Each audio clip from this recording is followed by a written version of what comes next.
So with that, I would like to welcome to the stage Blair Pleasant. Blair is one of the leading analysts who covers the unified communications industry. She has been covering it for many years and is really one of the world's leading authorities on unified communications, virtualized communications, and collaboration. She has been in the author of the Future of the UC Industry study, detailing its growth and progress, as well as writing for No Jitter. She is the president and principal analyst of COMMfusion as well. I'm going to let Blair say a little bit more about what she is an expert in, and with that, I'm going to hand it over to Blair Pleasant, who is our lunchtime keynote. Thank you.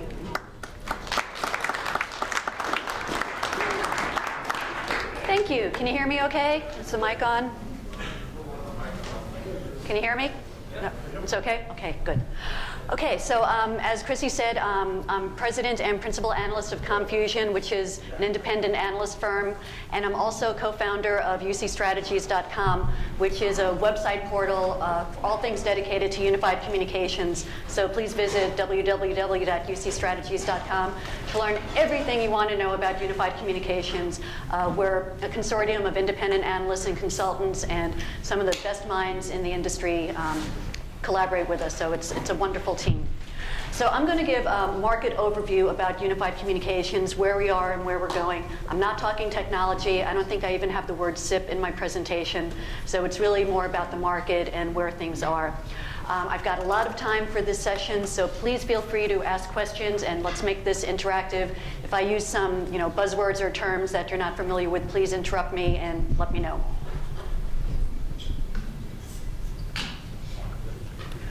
Okay, I'm going to start with a quiz. We're in a university, so it's only appropriate that we start with a quiz.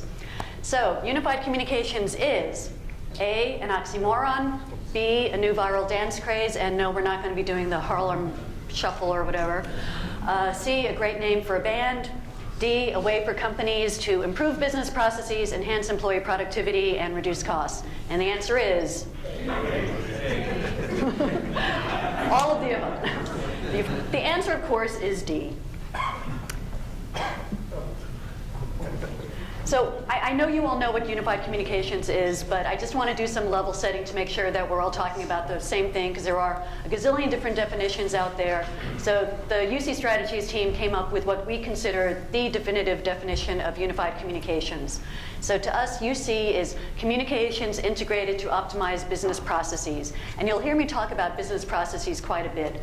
So when I look at it, it's not about the technology. It's not about the underlying networking and infrastructure. It's really about the way it helps workers be more productive. It helps them save time. It helps companies reduce costs. So integrating into those business processes, so whatever it is that a company does and what their business focuses on. So it could be processing insurance claims for an insurance company. It could be medical procedures for a hospital. It could be manufacturing, quality control. So it's looking at those specific workflows and business processes that companies are involved in. So by integrating communications into those business processes helps to reduce delays, or what we call human latency. So let's say you're working on something and then you have to stop to ask someone a question or get an opinion or get an approval of something. That stops the business process and it brings in delays and it makes things just come to a standstill. So if you can integrate communications into that, so being able to, from within that business process, be able to do, see someone's presence status, see that they're available on their cell phone. So do a click to connect to their cell phone, or do a click to connect. We say click to connect because it's not just click to call. It could also be click to conference or something like that. So you can do click to conference and bring in all the different people who you need to get approvals or to make a decision. That helps make everything flow much more smoothly and more efficiently. So it really keeps things going, so you don't have to stop what you're doing, find the expert, get the approval or whatever. So this way it reduces that latency and keeps things flowing and makes people a lot more productive and effective. So that's what we're talking about when we talk about unified communications. Now we also came up with two different types of unified communications. So most of us think of unified communications as that click to call, click to connect, maybe some of the basic mobile capabilities, things that help the individual worker. So we call that UCU, or UC user. UC user. So it focuses on the individual user and helping them be more productive and effective at what they do. Now UCU is wonderful, and it has tons of benefits, but the problem is a lot of the benefits are soft ROI. Yes, it helps people be more effective. Yes, it helps them be mobile and be more efficient when they're mobile. But when it comes to really identifying that hard ROI, it's a lot more difficult when we're talking about UCU. So then we talk about UCB, which is UC business process. And that's, again, talking about integrating those business processes and integrating communications into that workflow and business process. So that's when you can reduce the time it takes to process an insurance claim, or the time it takes to release a patient from a hospital so that you can have faster turnover, or identify a quality defect when you're doing manufacturing, and being able to connect with the right people. So that's when you can really identify that hard ROI and that real hard dollar return on investment. So this is what companies need to be looking at when they're thinking about bringing unified communications into the organization. So definitely think about UCU and the individual business benefit, the individual benefits to the individual. But when you really want to talk to the CIO and make a business case for it, that's when you need to be looking at UCB, or UC business process. And the other thing about unified communications, it's not a single product. And I always say, if there's a vendor who you talk to who says, we've got this great UC product that does everything you want, and it's just this one simple little product, run as fast as you can. Because UC is not a product, it's a solution that's made up of a lot of different elements and components. Some of them can be offered by a single vendor, but some of them require other vendors and integration, and I'll get into that a little bit later. But it's made up of a lot of different layers and elements. Obviously presence is very key, and presence is the fundamental building block of a unified communication solution. And then there are things like messaging, unified messaging, instant messaging, mobility, things like find me, follow me, single number reach, teleworking capabilities. We talk about call control. We're not talking about an IP-PBX, because in a UC world, it doesn't necessarily have to be an IP-PBX. You can get call control in different ways. So when we talk about a UC solution, we try to talk not so much about the IP-PBX, although that can be a very important part. It doesn't have to be. So there are other ways of getting the UC capabilities, or getting the call control without necessarily the IP-PBX. Conferencing and collaboration have become a very important part of it. It used to be that everyone got their conferencing from a third party, like WebEx, or one of the Meet Me conferencing types of capabilities. And now with UC Solutions, they can bring the conferencing and collaboration in-house, so they have their own capabilities. So it makes it a lot easier for the users to access these capabilities. One thing I added in this past year is social media. How many of you use one of the enterprise-grade social media? So not like Facebook or LinkedIn, but something like Yammer, Jive, IBM Connections. Are any of you using that? Okay, well, I'm going to hopefully get some converts today, because I'll be talking about it a little bit more.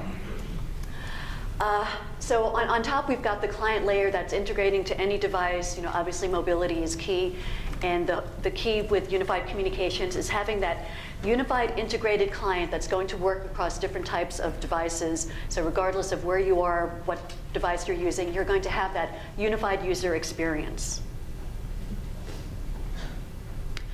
So I've been following this market for quite a while, as Chrissy said, and one of the things I've seen in the past year is a lot more focus on the use cases. So when I talk to the vendors, and I'm talking to the vendors constantly, it used to be, they would talk about, their different technology capabilities, the speeds and feeds and features and functions.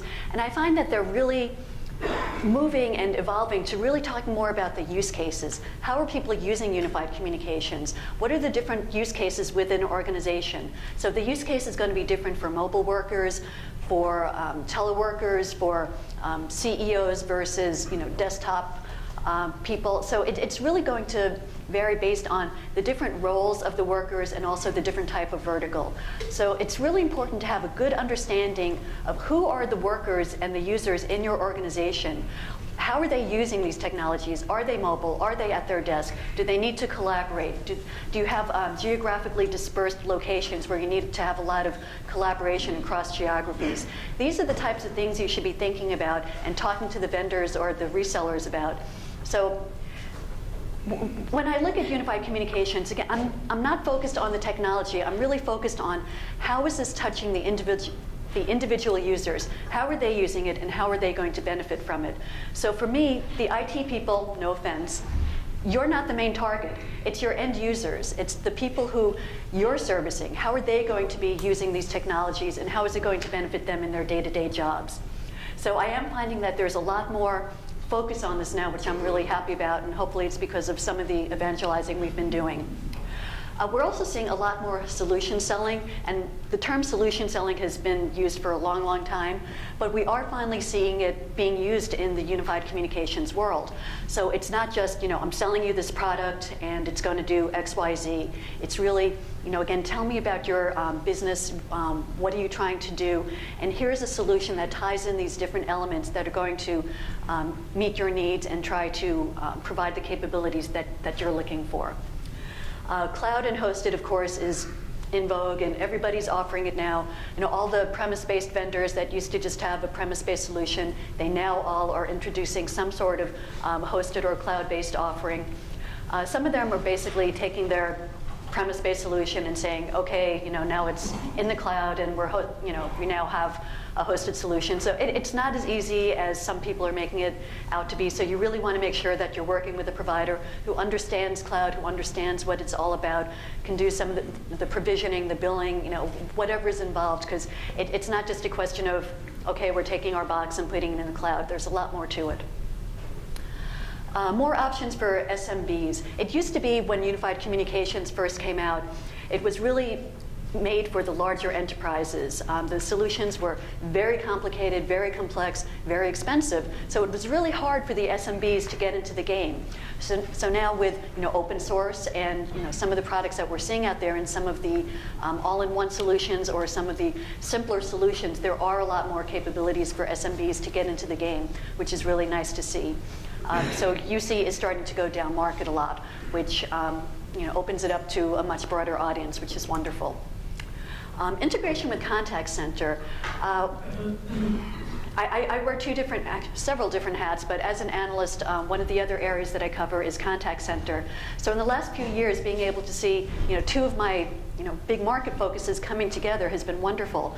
So within the contact center, what happens a lot is that someone will be talking to an agent, and the agent doesn't necessarily have the information to respond to the customer and give them the information they need.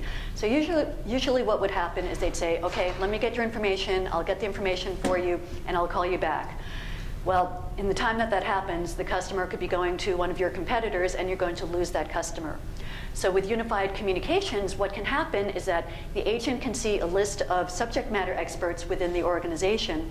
They can see the presence status, see who's available, and then the best way to contact them. So they can, while the customer while they're talking to the customer, they can send an instant message to the subject matter expert, get the information, and then respond back to the customer in real time.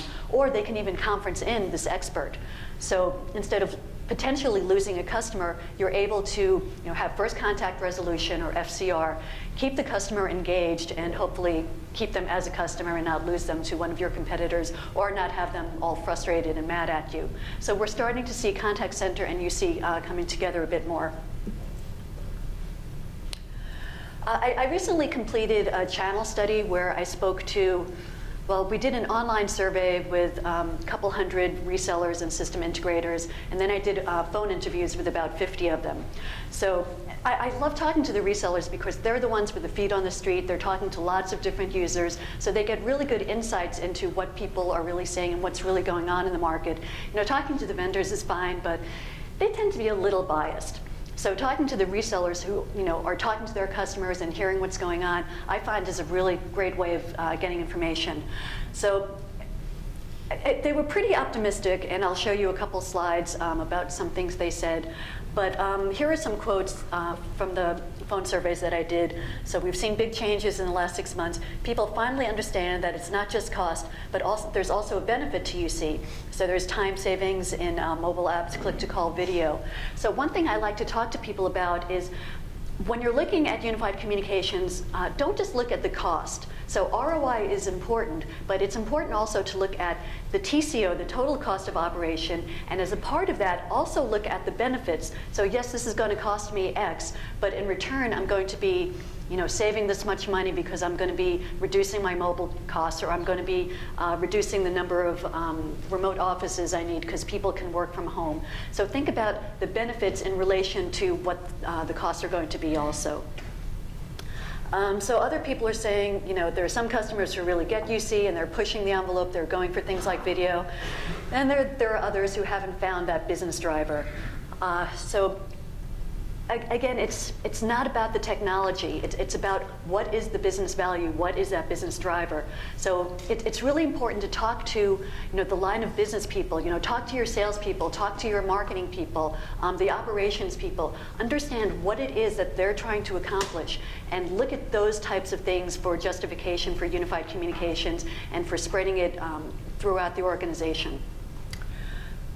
So again, talking about use cases, up until now, people didn't know what the compelling use cases were. Now it's all about mobile workers. And we're seeing that more and more. A lot of the companies that I talk to, they are deploying unified communications now because they want to enable those mobile workers. So a lot of times what happens is, someone brings, a mobile worker, let's say a salesperson, will be using their mobile device. All their contacts, all their interactions are on this mobile device. What happens when that salesperson leaves to go to a competitor? They bring that mobile device with them. They're bringing all their customer contacts and all that information, which you really don't want to happen. So with unified communications, what happens is on the device, all of the, they're going to use the device, but they're going to tie into the UC server and the UC solution. So all the contacts and interactions are going to be on that UC server or on the UC solution. So when they leave the company and they take their mobile phone, assuming it's theirs, you're not going to lose all that valuable information. So a lot of people are finding a lot of value and justification just for mobile workers alone. Looking at trends, one of the big things I do is try to look at the current trends and also look at to some of the future trends. Virtual workforce, of course, we've been talking about, and that is a key trend, and that's just going to keep going despite Yahoo and what they're doing. I know we talked about that a little bit yesterday with the panel. Virtualization and the virtual workforce is not going away, and in fact, it's growing more and more. I work from home, and I've worked from home for about 20 years, and I can never work in an office again. I think there's so much value in having that virtual workforce that we're just going to see it continuing to grow. The consumerization of IT. And we talk about the devices and everyone bringing in their iPhones and iPads and everything, but it's not just the devices, it's also the applications that we use as consumers and some of those capabilities. We want to have that in the workplace. So being able to see your missed calls and be able to just press a button to return that missed call. We don't really have that too easily in the workplace, in an enterprise type of solution. So people say, how come I can do this on my cell phone and I can't do this on my $200,000 PBX, and it's crazy. So we're starting to see people want those capabilities that they're used to, and they want to bring that into the enterprise environment. New meeting experiences. We're all using video more and more. I think in the last month I've done more video conferences in the last month than I've done in the last 2 years. Every vendor now is wanting to do video conferences. And there's some disagreement about how valuable it is. Do I really need to see you? Is it worth it? And the answer is yes and no. It depends on the situation, but again, that's where you need to look at the use cases. One use case that I didn't even think about until talking to some users was human resources. HR, they interviewed tons and tons of people, And what they found is instead of flying out people for a first interview, they want to do a video conference. So if someone's cross country, they don't have to fly that person out. They can have a video interview with them, and that's saving them thousands and thousands of dollars. So video is really becoming more prevalent, and people are finding tons of cost savings. And another benefit, so aside from saving on travel and airfare and hotel, and we'd all love to cut down on our air travel, that's for sure. But another benefit is if you're communicating with someone who's in another country and English isn't necessarily their first language, sometimes over the phone it's hard. You don't necessarily hear the words clearly over the phone and you don't understand what they're saying. But when you have video and you can see their lips moving, you can see the hand gestures and their body movements, it's a lot easier for people to understand when you're talking to people still in the same language, but with some language barriers. So people are finding more and more benefits to using video, and we're seeing that as a real drive. So the evolution of unified communications. So we started with unified communications, and what we're seeing now is unified communications and collaboration. So like companies like Cisco, they don't even talk about UC anymore. They just talk about collaboration, collaboration, collaboration. So at UC Strategies, we see collaboration as a subsegment of unified communications. It's not its own thing unto itself, but it's one of the capabilities or components of UC. Some people are looking at collaboration as this whole thing unto itself, which I don't necessarily see. Like, you can communicate without collaborating, but you can't collaborate without communicating. So I see unified communications I see collaboration as part of this whole UC infrastructure. So we've gone from UC to UC&C, and now we're moving to what I call collaborative communications. And this is a term I came up with that brings into account all the different types of collaborative communications, but also social media, which if you haven't started using it yet in your organizations, you will be very soon. And again, when I talk about social media, I'm not just talking about Facebook and LinkedIn or Twitter. But I'm talking about some of those enterprise-grade capabilities. So Yammer, which was acquired by Microsoft, Jive, Cisco now calls it WebEx Social. IBM has a great product, IBM Connections, IBM Connections. So these have the privacy, the security, so they're enterprise grade. So a lot of people don't want their workers using Facebook, if they think it's a time waster and they're afraid of security and privacy issues. So that's why they want to have these enterprise grade capabilities. So you're still having the same benefits. You allow your workers to interact and to network, to find expertise, to see who's doing what, find out what's going on in the activity stream, find out who's an expert in what area. You can find resources. So people want to have these capabilities, but again, they want the privacy and the enterprise capabilities. So a lot of companies are moving to these new social media tools, which I really encourage you to look at, and we can talk about this more during Q&A or during the break or during dinner or whatever. So when we look at these communication or these collaborative communication tools, so there's the web-based tools like wikis, blogs, forums that people use to help them integrate within, to communicate within their organizations and to be more effective internally. Then there's text-based things, the typical things that have been around for years and years. And then in meetings and conferences, we're seeing more shared workspaces where people can share documents. So we don't have to, pass back and forth, 3 different versions of a Word document that we're working on, and okay, which was the most recent version, and I made a change on this version, and you made a change on that one, and what are we going to do now? So being able to share documents in a very seamless type of way. And then social networking, like I talked about. So this involves communities, activity feeds, contacts. It brings in all these things together. So the next step in unified communications is going to be bringing all these things in together. So you'll be able to communicate with your colleagues and partners all from within your collaborative tool. So let's say you're in, your internal Facebook, let's say jive. So from within there, you'll be able to see your contacts and who's available. And right now you can't do click to connect, but when we start integrating in UC with these social tools, you'll be able to do that click to conference and click to connect from within those tools. So that's when it's really going to be unified, and we're really going to see things start taking off then. We're not there yet, but it's starting. And in fact, next week at Enterprise Connect in Orlando, I'll be doing a session about enterprise social software. And I'm going to have a couple resellers who are both using UC and social tools integrated in together, and can also talk about some of their customers. Are any of you going to be at Enterprise Connect next week? Okay. Well, we can talk about it another time. Okay, so I'm going to talk about the unified communication market. Last year I did a UC market research study that took months and months and months to do, but it was a work of love. So this first slide is actually from that channel study that I just did recently. So one of the questions we asked was, how much UC growth do you expect in the next 12 months? So everyone was pretty optimistic. So the majority of the people saw 10 to 15% growth, which, considering the economy and what's going on, 10 to 15% growth is actually pretty good. One interesting thing is I looked at the vendors or the resellers that were Microsoft focused as opposed to the general resellers, and they actually saw like above 25%. Most of them were a lot more optimistic and seeing more growth.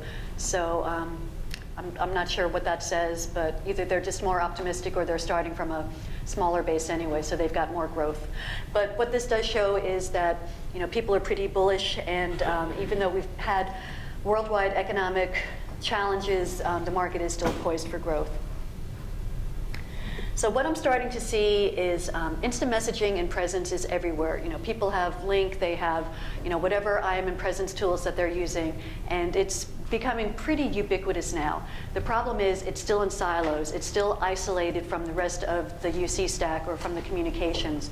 So you still don't have what I consider true unified communications, which I'll talk about in a minute. We've also seen a lot of big price drops. We're seeing a lot of bundling. A lot of the vendors are starting to bundle in solutions. So whereas different features and capabilities used to be separate, now they're being bundled in together. So the prices are starting to come down. Also because of virtualization, we're seeing more and more virtual servers. Companies moving the applications onto the virtual servers, which is cutting down tremendously on the cost of a UC solution. CEBP, or Communications Enabled Business Processes, which is what we call UCB, still not seeing that much of it. So even though that's where the real value is, it's still hard for companies to deploy.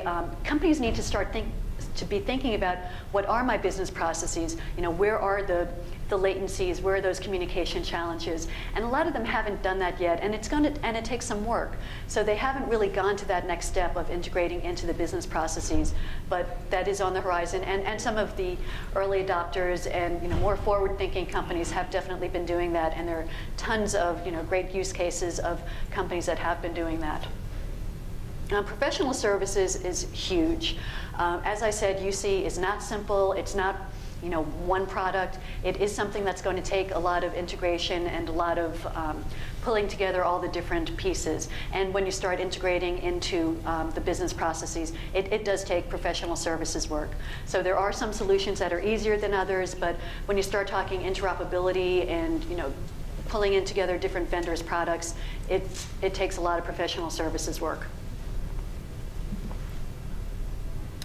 So starting to look at the market numbers, when you talk to a lot of the vendors or some of the market analysts out there, what they do is they look at the IPPBXs, they look at the conferencing solutions, they look at IM and presence, they add up all those the revenues from all those different components, and they say, voila, here's the UC market. Now to me that's a little disingenuous, because you can have an IPPBX without it being unified communications. You can have conferencing without it being unified communications. So I came up with a methodology that looks at what I consider, or what I call, the true or the net UC market. So it's looking at the subsegment of those different components and which of those are being used together in a true UC solution. So it's more, I'd say, magic than science to come up with this, but I think it gives a more realistic perspective. So the total market is, taking all those gross numbers and adding them together. So that's the total market. And then the net market, or the true market, is the subsegment that actually is used as a unified communication solution. So looking at the total market, obviously the numbers are a lot larger, but the compounded annual growth rate is actually a lot lower. It's about 9%. Then when we look at the net true market, the numbers obviously are lower, but the compounded annual growth rate is about 20%, so it's growing a lot faster. Yes? Is this with hardware or just software? This is just the software. Yeah, so it's not including like the video rooms and video devices. So it'll be including it'll include the UC server, but not the box server. So it's basically the software revenues. How about the phones? Yes, it doesn't include phones. Thank you.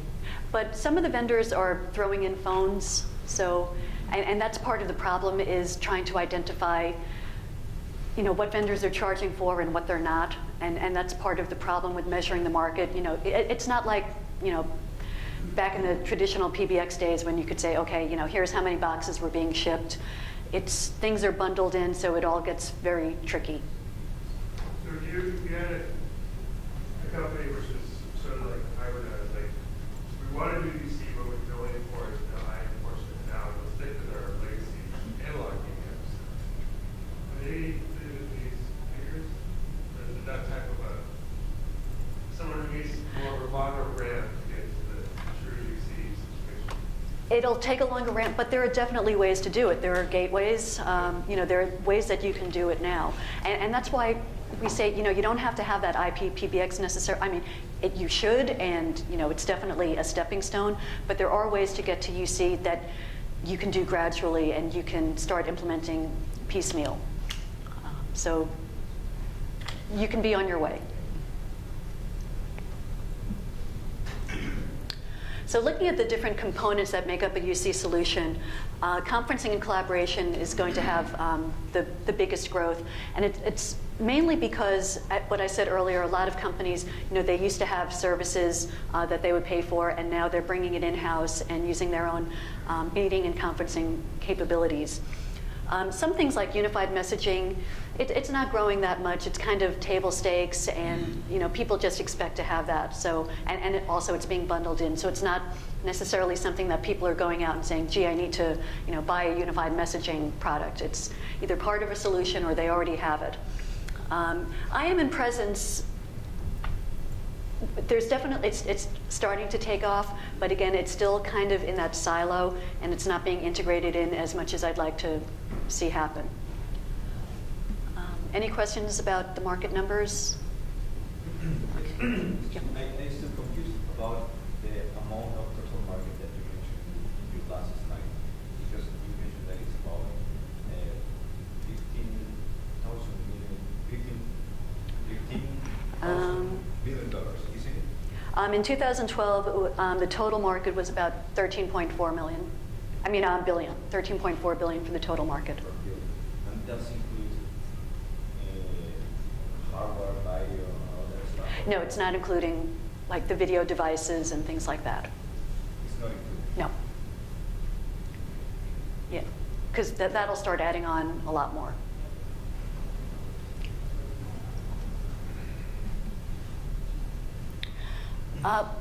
Another way I tried to identify the market was looking at UC seats, because again, there's no one really good way to measure the UC market, so I just tried to come up with all these different methodologies.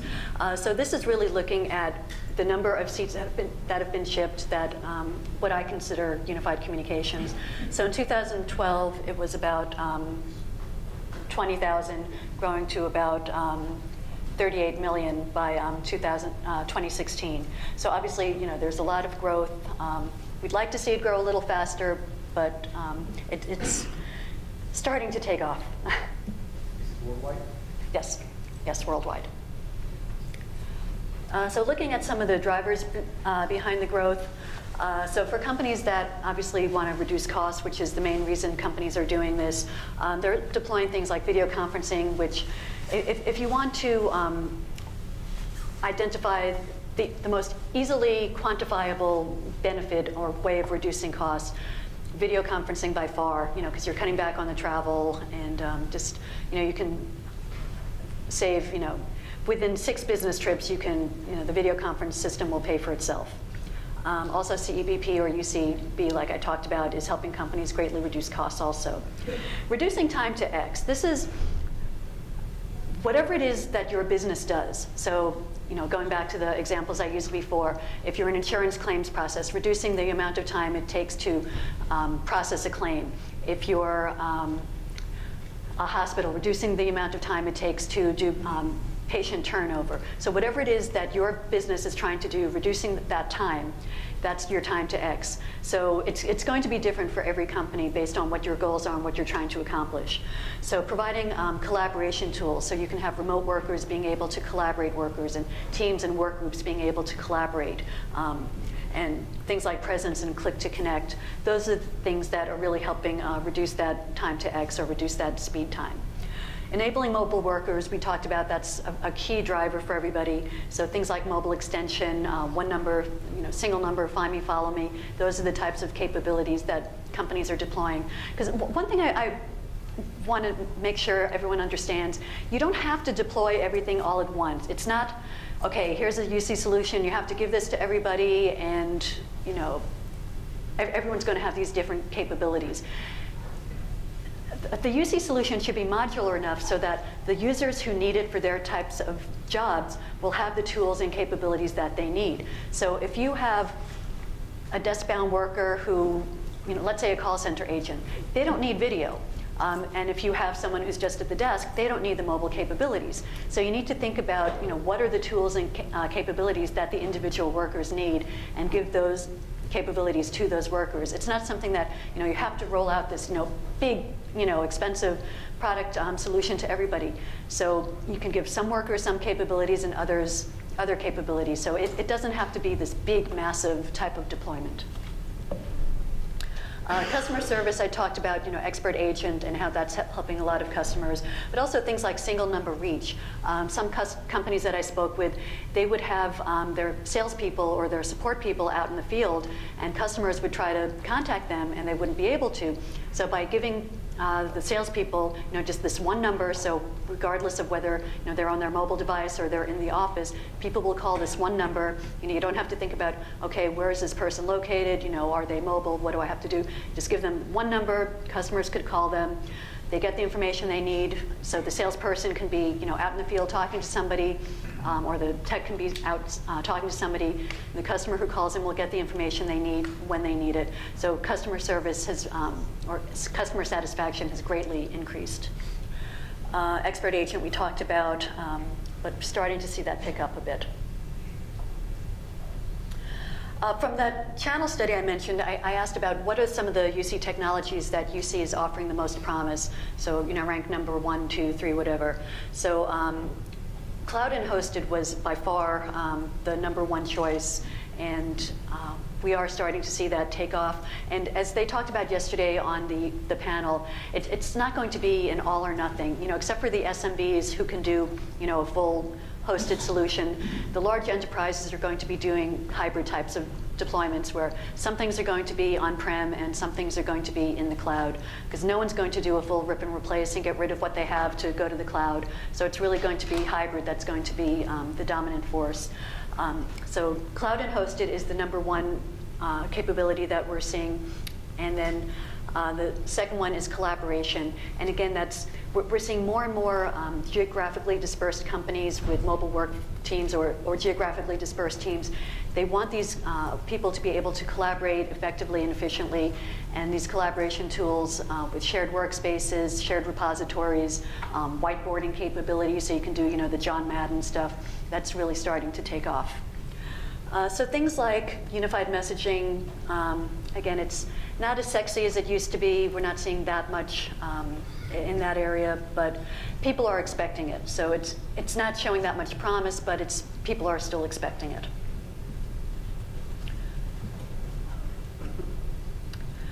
So looking at cloud and hosted services, it is still a small portion of the overall market, but it's definitely growing, and it's, the SMBs are leading the way, but they're not the only ones in the game. We're also seeing larger enterprises look at hosted solutions, and it's just going to continue. And some large companies I've been talking to, they said, we're just not going to be buying premise-based solutions anymore. Going forward, it's going to be hosted or cloud-based solutions.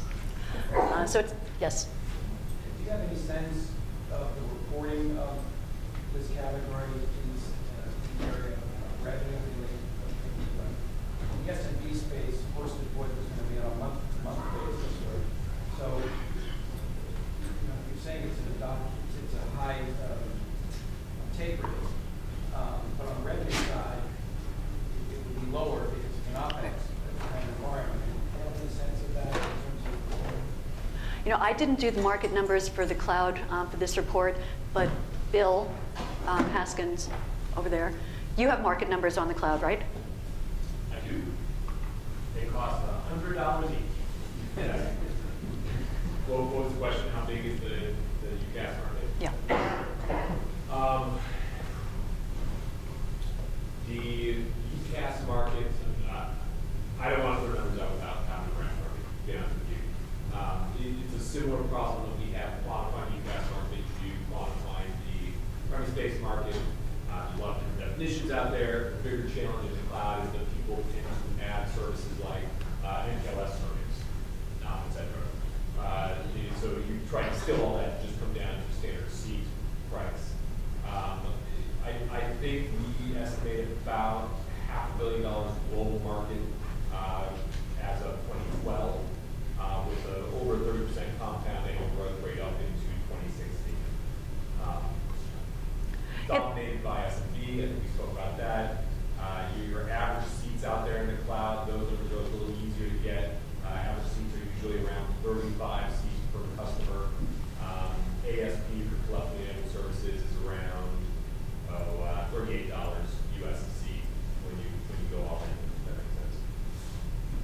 So it's still small, and when you talk to companies about, can I talk to some of your hosted customers? It's like, well, it's next year maybe will be the year of the cloud. It's not here yet, but a lot of companies are looking into it and they're thinking about it, but they haven't gone all in yet. Even the SMBs, it'll happen, but it hasn't happened yet. And I'm actually. The other thing we drive in the cloud, and I'd love to get this group's perspective on it. Not sure how you do it on enterprise, but there's a pretty solid demarc in cloud services in the UC space for those providers who are providing an IM-centric solution, super dominated by Microsoft Online, no true telephony included. And those seats that are IM presence, voice, video, desktop sharing, some collaboration services are usually around $7 a seat, often associated with a bundle on the mailbox perhaps. Then you've got a very distinct group who's providing hosted telephony services with the UC wrapper as well. And that's where you get up to this $35 a seat kind of market. So I don't know if you do the same thing on the premise, but it's a really solid market for this type of service.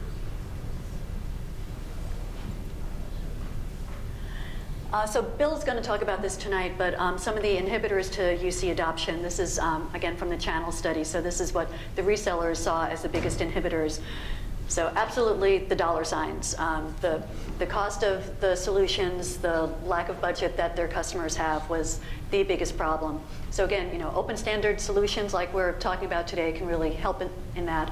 But right now what the VARs are seeing is the lack of budget because their customers just haven't really planned for it. They have other priorities. So that seems to be the big issue today. A lot of people said, it's hard to estimate ROI. So that's why I like to talk about the use cases and the business value as opposed to just, I can give someone a click to call. Interoperability is definitely a big issue, and no one's really cracked the code on that yet. All the vendors say, yes, we interoperate, but it's still a big challenge, and that's where the professional services element really comes in. Product maturity wasn't an issue. Only 7% of the organization said that product maturity is a problem. I think we're here, the products are mature, they've been here for a while, so that's not really an issue. Requires rip and replace.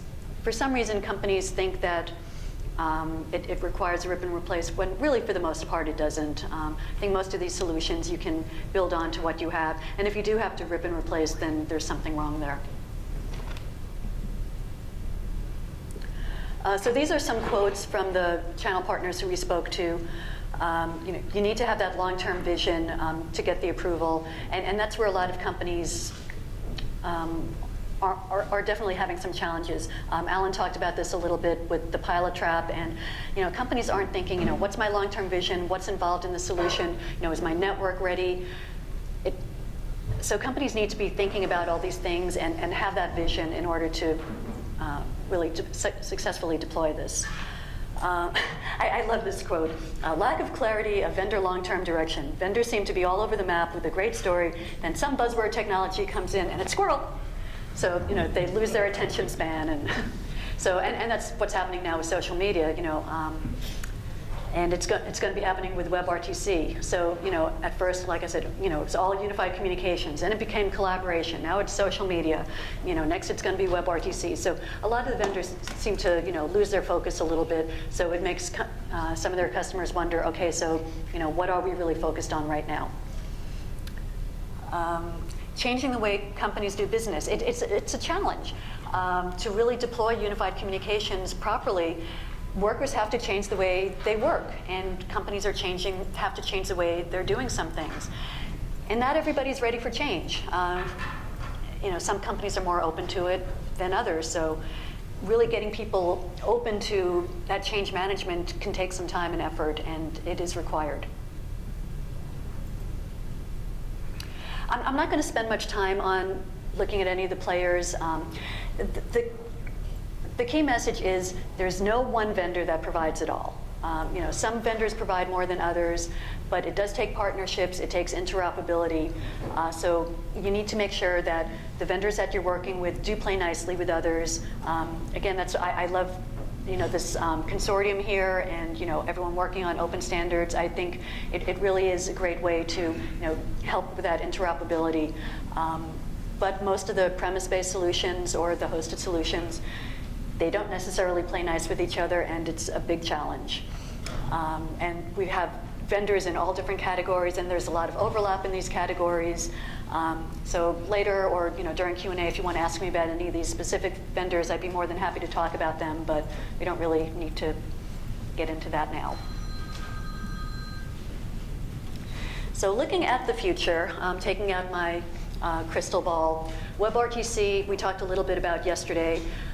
I see WebRTC as being a huge, huge game changer. So all the things that we talk about, like being able to easily do click-to-call.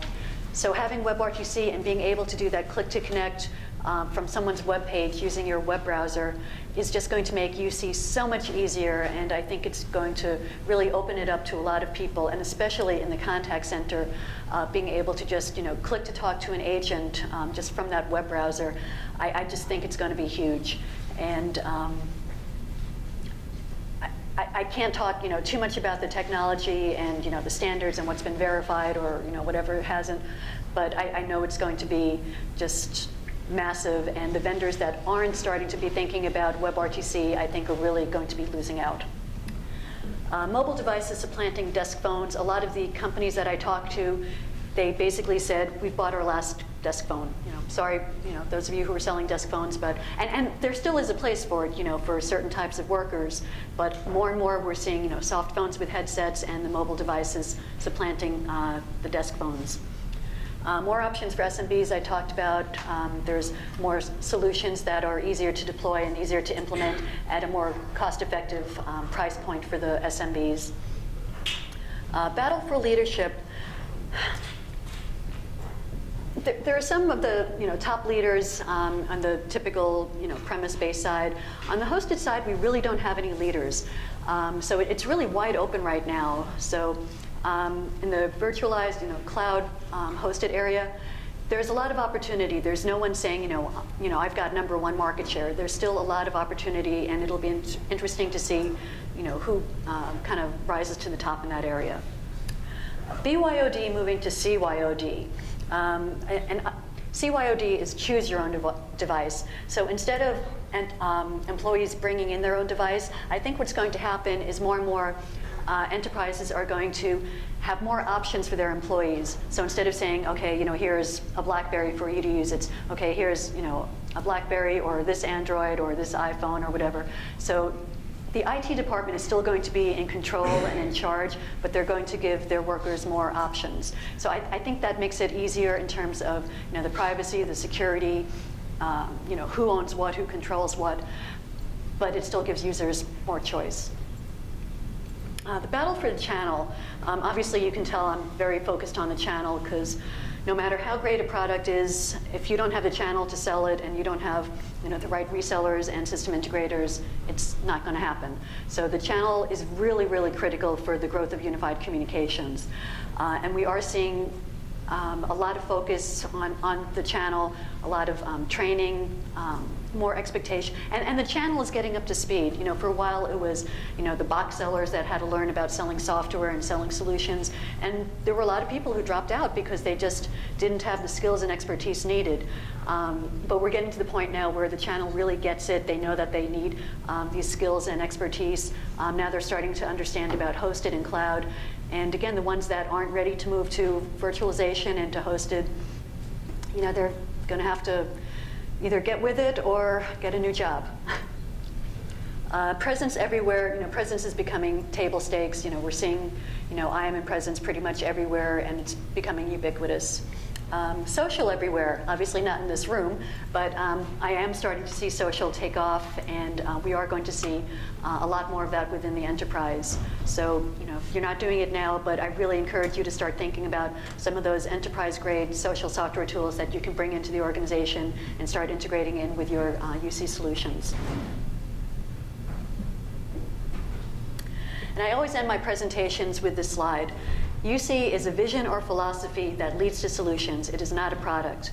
So think about it in terms of, again, the use cases, your business, your goals. What is it you're trying to achieve?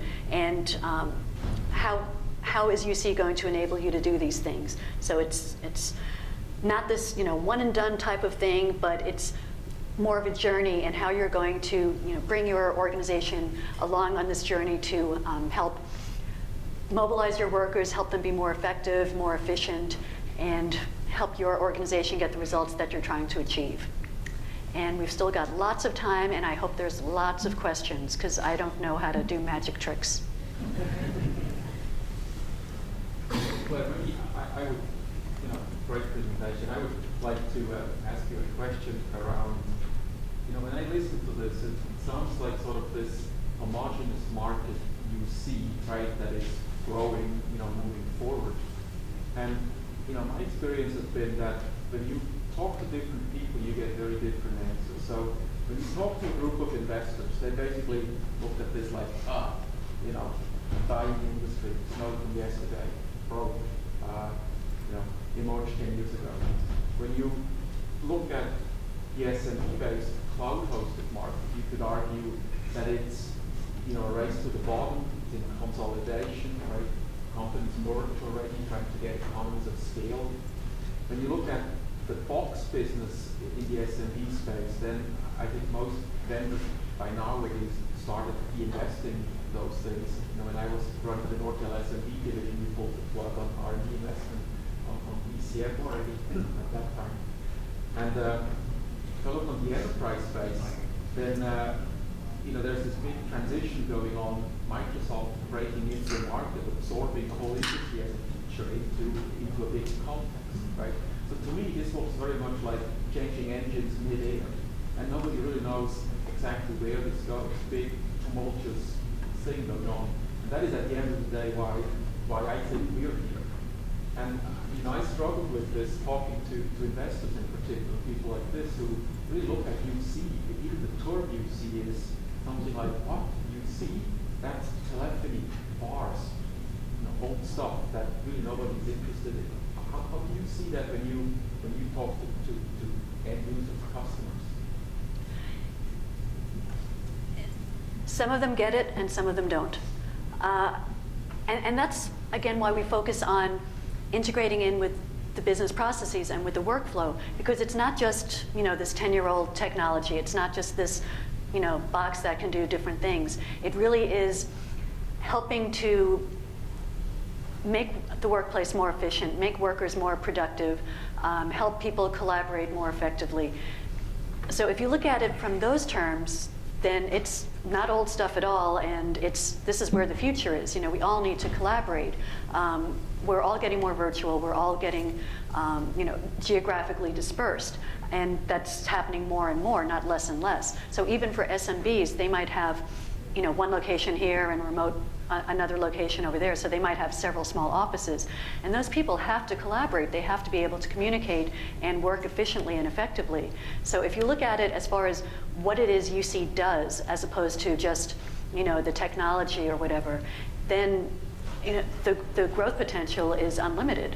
Do you think the term UC will survive? No, the term UC, I'm glad you brought that up. I didn't coin it. The term UC is definitely a misnomer. I think about the old Saturday Night Live thing. Unified communications is neither unified nor communications, you know, talk amongst yourselves. But it's definitely not unified, and it's not going to be for a long time. And within UC strategies, we talked a lot about, you know, should we change the term? But we haven't come up with a good term to replace it, for one thing. And we don't want to, you know, shift things mid, you know, because so many companies have put, you know, a lot of investment and time into UC and understanding what it is. So then if we come up with a new term all of a sudden, it will be a little challenging. And that's why I like to use collaborative communications. I prefer that term because that's what it's about. It's not necessarily unifying the communications. It's letting people be more collaborative. And it's whether you're an SMB or an enterprise or whatever. So yeah, the term UC has got to go, but does anyone here have any ideas for maybe we can give out a helicopter for whoever gives out, has a good name for replacing unified communications. But we've spent hours and hours thinking about it, and it's not integrated. We just haven't been able to come up with a good term for it. It's in a way, it's a marketing term invented by the legacy voice players. And I'll be down in Florida as well next week, and I'm anxious to see whether Enterprise Connect or any of these shows for that matter can actually, you know, turn around. But up until now, it's been one of the gathering of the old industry. So it's going to be really interesting to see, you know, what's happening there. It has been a lot of the old-time players who basically took what they had and relabeled it UC. And a few years ago, when, you know, UC was really in vogue, you know, companies would talk to me about their UC product, and I would say, well, you know, tell me about the UC capabilities. Oh, well, you know, it's an IP PBX that can do blah, blah, blah. It's like, okay, so tell me about your UC capabilities. And they were basically just taking, you know, their old PBX and calling it UC.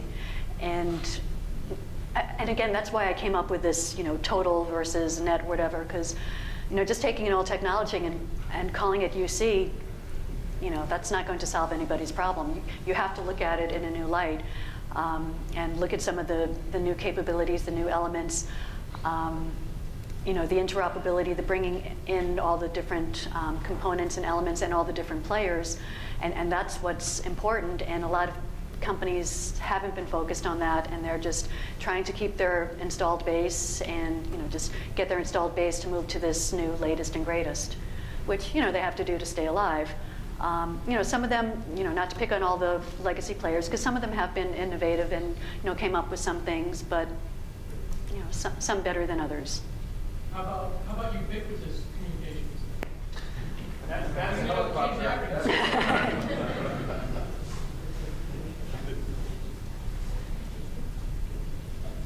The company Ubiquity that was acquired by Avaya might. You run into the risk of describing all ways to communicate at some point, right?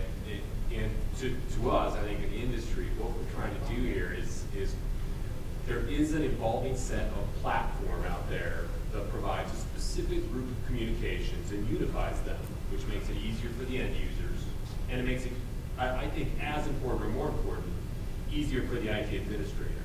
If you only do one side and not the other, I think you lose out on the total benefit. We're talking about the application evolution of communications. But the reason UC was coined in the first place, and I think honestly Microsoft has a lot either to blame or or positive in this space, is that they were showing how much better it is to communicate when you provide intuitive access to a specific group of communications, really real-time communication. But they also said if that fits your IT paradigm, you then gain productivity benefits on each side of this equation. So to Blair's point, if all you're doing is saying, hey, I can unify a user experience across the multiple modes of communication, but you do that in a very convoluted and complicated way for the IT team, you haven't necessarily introduced complexity and risk and cost usually into your equation. So I think the space that we see evolving here really does include each side. How does that user experience get unified within a subset of communications? How does that fit into a larger communication stack? But also, how does that platform support this intuitive way to communicate? Yeah, and yes. So, you made a good point about unified communication not being a single product or there's a vendor with everything. There was all these pieces, especially the social piece with Jive and guys like that. And I love the voice one. That was rather cool. It was strategic. But this is very good, I guess, to both of you.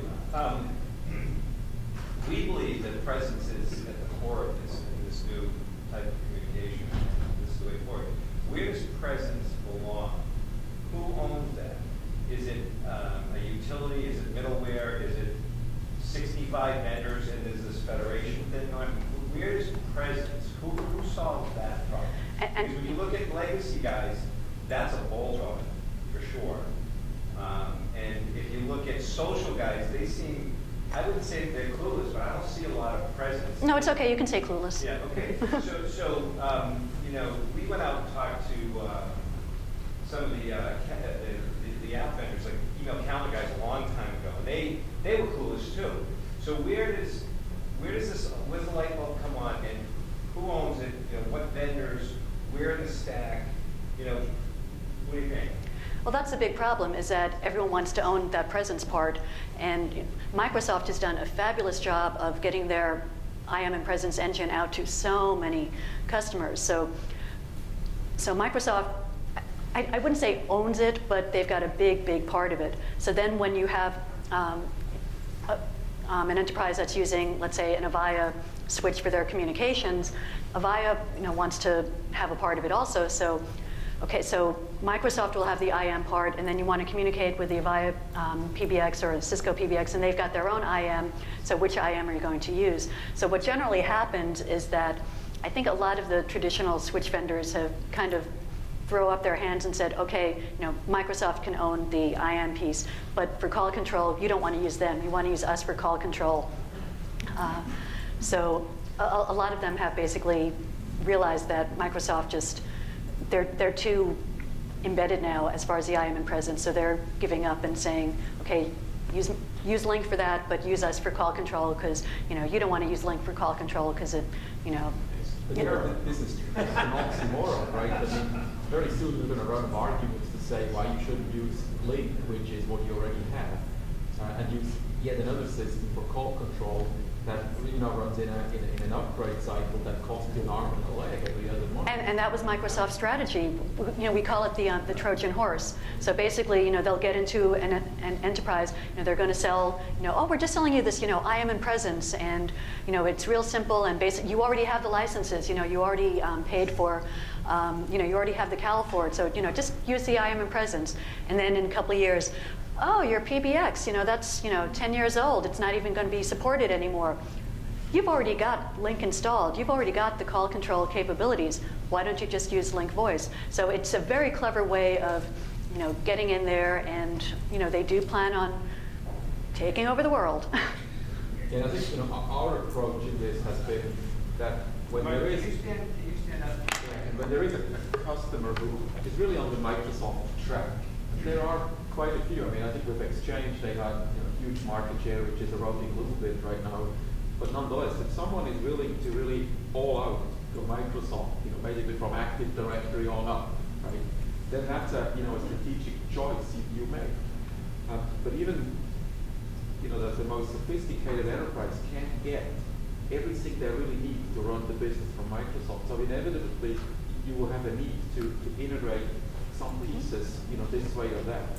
And I think what we find is that this is really sort of a, again, a vision thing, right? You layer the world vertically or horizontally. If your mind is predisposed to saying that I want to build communications into my infrastructure so that I then can, play with applications and I can play with end devices and things like this, you have a horizontal mind. And these are, the people who gravitate to basically our view of the world. And the legacy players, I think, have a really hard time playing in this, either way, right? Because it becomes IT, and just sort of the operating environment, the requirements to run this on the IT side are so fundamentally different, apart from all the channel differences that exist, that it's a huge divide to bridge, it seems. And I totally agree. And one thing about unified communications is it does sort of take what used to be that vertical stack and make it more horizontal. But for companies that have, they have their solutions, large enterprises, they spent a lot of money on, their products. So how do they start moving, from this vertical stack to a horizontal stack? And that's where the challenge is trying to, get companies to move in without having to do a rip and replace. And there are some companies that get it, and obviously people here get it, but there's still a large installed base out there with, I've been in a Avaya shop and this is what I'm going to be doing, and it's really hard for them to migrate. So for companies that are more open to it and understand, the importance of openness and open standards, and that's been the buzzword for so long, is openness and open standards. But I talk to vendors all the time, and everyone's like, "Oh, we're the leader in openness, and we're the leader in standards." Okay, so show me your openness. Show me how you interoperate and do this, that, and the other. Oh, well, and look, squirrel. So. Like, can we touch back on Jerry's point here, though? But it's an important one to me, and I want to see what Jerry's mindset is. Yeah, I think you just tweeted how good this presentation was. Your question on presence and where it should live. I think we agree that presence is fundamental to this. Absolutely. It adds a layer to communication that just didn't exist before. Is integral. Feels like it needs to be within that UC stack to me, specifically the SIP signaling and routing engine, of which there will be multiple in the future. There will be one single vendor or provider who will own that end to end, and then they need to be better. But I'm curious what your platform position is. Would you agree that the logical place, or do you think you can decouple this in the future and it becomes a subscriber service that's independent of the actual SIP signaling part? Well, I mean, from my personal opinion, I have a very selfish view of that question. But I mean, I think it has to be, it's either got to be, entirely open so that different vendor solutions easily or seamlessly can integrate across the enterprise. Because if I do go to one vendor for a particular piece of the solution pie, it's all got to come together. The people that are in this room, we've talked to lots of them. This is a challenge for them today. And I think we are actually doing partnerships with third parties to federate into the Microsoft world. So I guess I'm not sure. I mean, I know what I would like to see. I would like to see it reside in my platform, and I would like to provide, and I think the community would like to provide a complete suite of Standard-based. collaborative communications, or whatever the term is, unified communications. But I was just curious in your interactions, because you cover a lot of different technology providers in this, and whether they saw it as a federation play or whether they saw it as an opportunity, as you kind of state, to own the world, from a Microsoft perspective. And that doesn't play in an open architecture. Yeah. The reality is that I think the vendor community has, to Blair's exact point, reinforced Microsoft's position. Exactly as she said, take over the world. Because we see everybody we talk to on the platform side talks interop with Microsoft, right, as a de facto. And then very quickly says why not, why their own solution is better. But we still. But Bill, wouldn't you agree that in a way there seem to be at least two worlds, right? One is the Microsoft world, and the other is the XMPP world. And the XMPP world is, I think, as big, but it's much more scattered, right? There are, it goes from Google Talk to Facebook to Cisco Jabber to a lot of other things that are all XMPP based. And in that sense, presence actually is distributed, right? Because as soon as you connect into the XMPP world, then your presence is shareable in a much, much broader context. And Microsoft really is the only vendor who chose to position completely outside of that. It's a great point. I think part of what you're touching on is the, where do you maximize the value of presence in this larger communication? And specifically internal to an enterprise or B2B with other external partners. And I think Microsoft's stake was the majority of it, certainly mid to large enterprise communications happens within the castle walls. And therefore I will make that bulletproof and own it and let any other vendor who wants to play inside the castle come to me, right? And then I'll worry about B2B, secondary, sure, you can federate to AOL or gateway out to Google, no problem. Reality is, if any of you try to do it, my personal experience is it sucks. It's not as reliable, obviously, as within the walls. And my view is that kind of work. That they probably placed the right bet there and said, this is where we'll get the most utility out of this good presence implementation. And then we'll let B2B either come to us, or ideally, right, federate to my sauce, or we'll cross that bridge if we can. Yes? I just wanted to, can you clarify, what concrete definition of what presence is to you? Because I have an idea, but I don't know if it's the same as y'all's idea of presence. Yeah, so It's when you're living in the present, right? So in a UC world, presence, so we all know about like instant messaging, you see the little green dot, are you there, are you not? But also in UC, it's not just your IM presence, but also telephony presence. So are you on the phone? Are you available? So in UC, it's looking more than just your online presence, but also. Pretty much those two, and not anything else. I mean, could you include? I am not at my desk. No, so I'm not available. I am, but I am available by phone. Yes. Incorporate with that within the Yes. then, yeah. Yes. And we're starting to also see like geolocation come into play. So, where are you? What device are you using? Are you driving? So if you're driving, I'm not going to send you a text. Or, if you're in a meeting, I'm not going to call you. So also taking that into account. So, and that's the real value, is being able to see, what's the best way to communicate with somebody or to reach them. Because depending on what device they are, where they are, what their present status is, how to best communicate with them. Have you seen anybody that's extending that to applications on your desktop as well? Like, is the person in this email, or is that person on this Facebook page or things like that? I haven't seen that, but one thing I've seen is Plantronics. They have these new headsets that can pick up like your location. So let's say I'm here with my Plantronics headset, so it can tell that I'm at my desk working on my laptop. I go over here, and it knows that I'm not at my desk, so it'll automatically change my status to away or something. And then when I come back here, it'll show my status again, and that's just mind-blowing. So we're starting to see that kind of thing come in a little bit. But the exact application you were talking about, like in an email, haven't seen that yet. It's the sensor in your underwear. Yeah. Yeah, we used to call it, well, never mind, I don't want to. Before the conversation gets any more inappropriate, I'm going to stop it right now. I absolutely want to thank Blair for this great conversation. She's going to be sticking around, so if you have any more questions, please feel free to ask her. And again, just a round of applause